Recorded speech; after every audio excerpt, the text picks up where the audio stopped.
welcome everyone to a new video for Navardi Tuned. I guess today we are doing a little bit of a talking video. We've had the new F40 M135 now for close to 3 months. It's been pretty good, pretty reliable, pretty fun little car. It's sort of like a bit of a go-kart.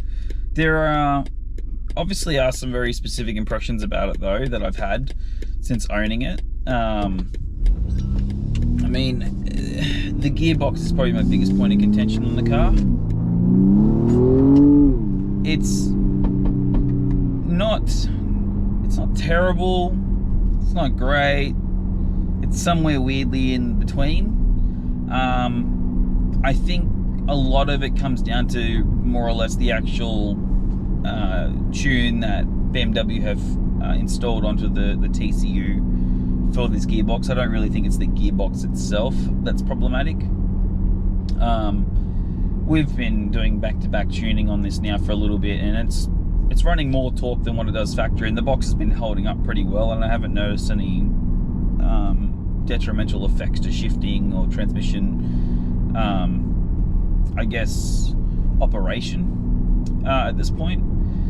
The biggest points I've had of this gearbox really have been the shifting, especially if you rev hang. It's horrible. It feels like you've driven the car into a brick wall. It is horrible, absolutely horrible. The shifts are quick. I'd sort of put them around at an XHP stage 1 if we're looking ZF wise. Like, they are definitely quicker than the stock ZF, but in terms of smoothness, it's definitely smooth in sport, but in manual shift, it's like all you want to do is shift a gear. Well, it should be as simple as just, you know, putting your finger on the paddle and clicking it, right? Well, yeah, except it's not. Sometimes, particularly in the 4,000 plus RPM range, when you do it, it's a bit aggressive. It's as if you sort of like dump the clutch a little bit in a manual transmission. Don't know why. It's automatic, so I don't know why it's a bit weird in manual mode when you go shifting.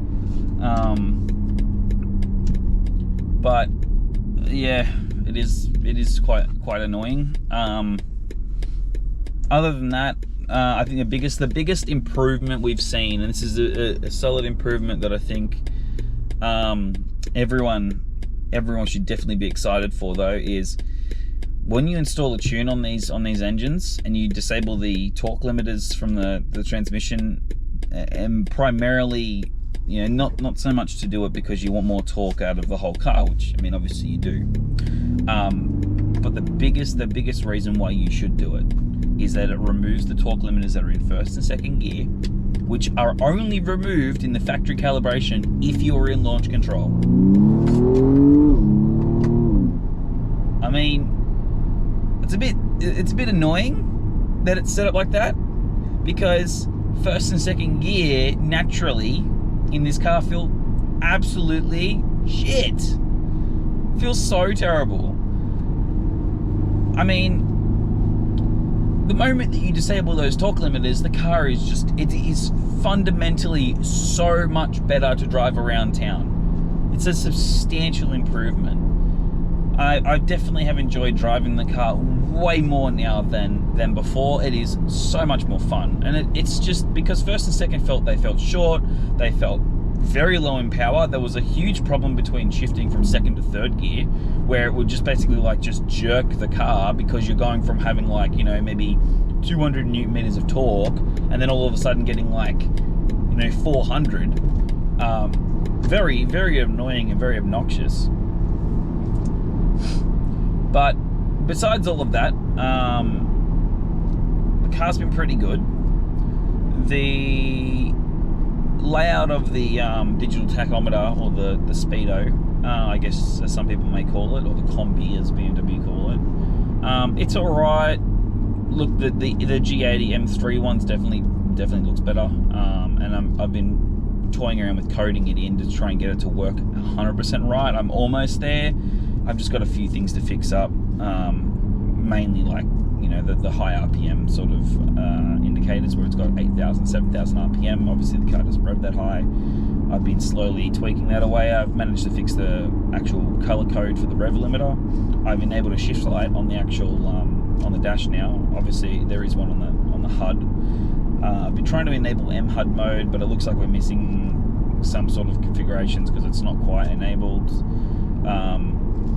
Still working on that, obviously, to get that to function. But I'll tell you what, but this car tuned is quick.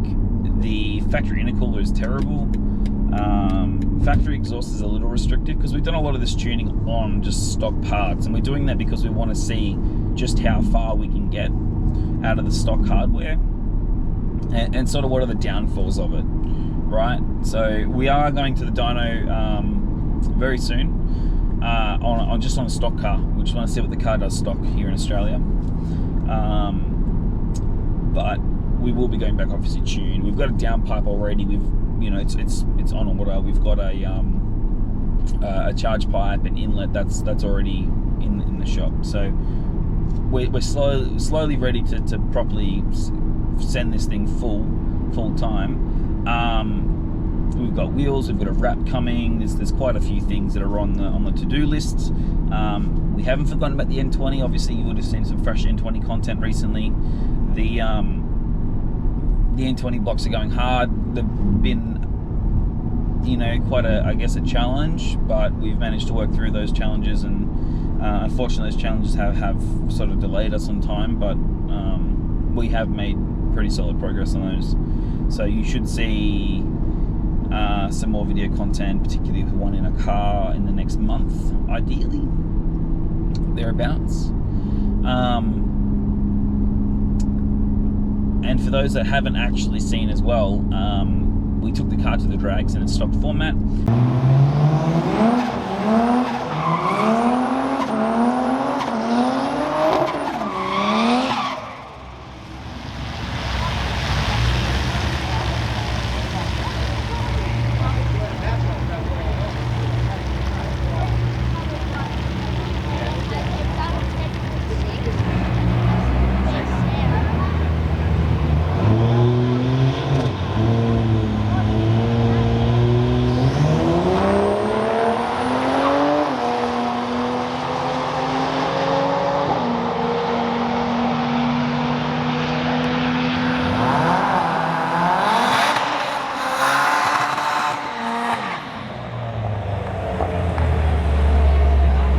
Really well.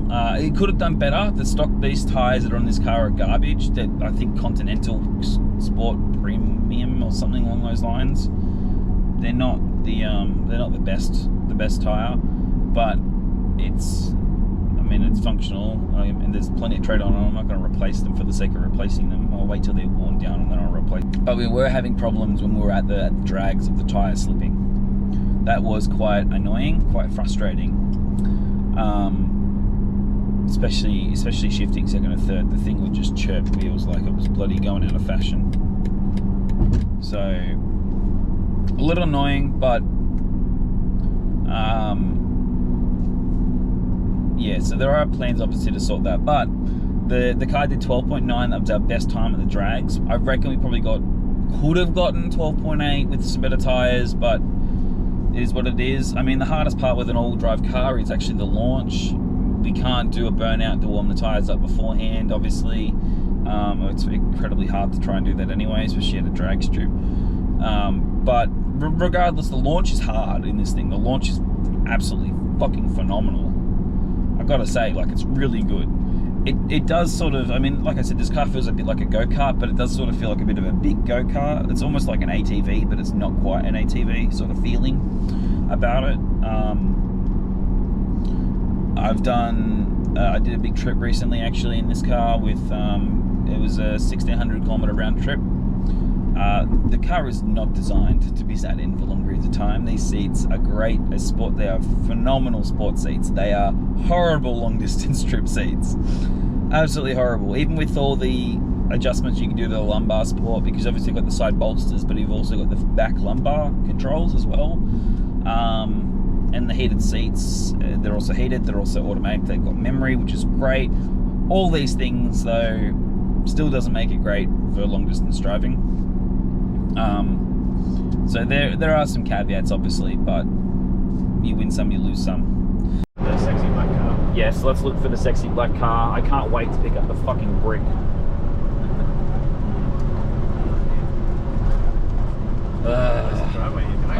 So you can go through the entry and cut through, yeah, or you can do the next one and cut through, whatever. Let's go this way.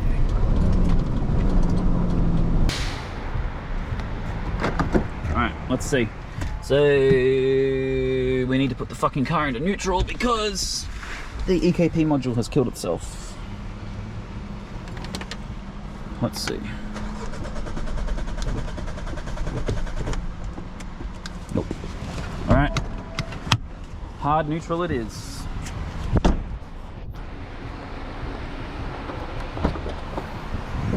See if I can pull out the trusty BMW screwdriver.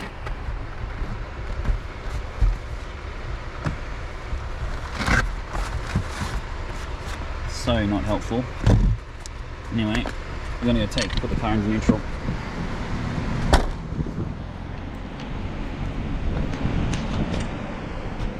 It's fucking dodgy. I'm just like taking your plates off. Yep. Just making your car. We don't need it. So update. Screws in your... Yep, screws going in there. Park brake doesn't want to disable, and we've managed to put the fucking safety neutral, hard neutral into the gearbox, but we had to secure the shifter onto it because it was flicking it back into park. How dumb is that? So we've just taken off the cap to put the tow hook into at the back of the car. There's actually nothing inside there for the tow hook to screw into. We're currently pushing the car. It is like 8:30, 9 o'clock at night. We're currently pushing the car so we can get it ready to be towed.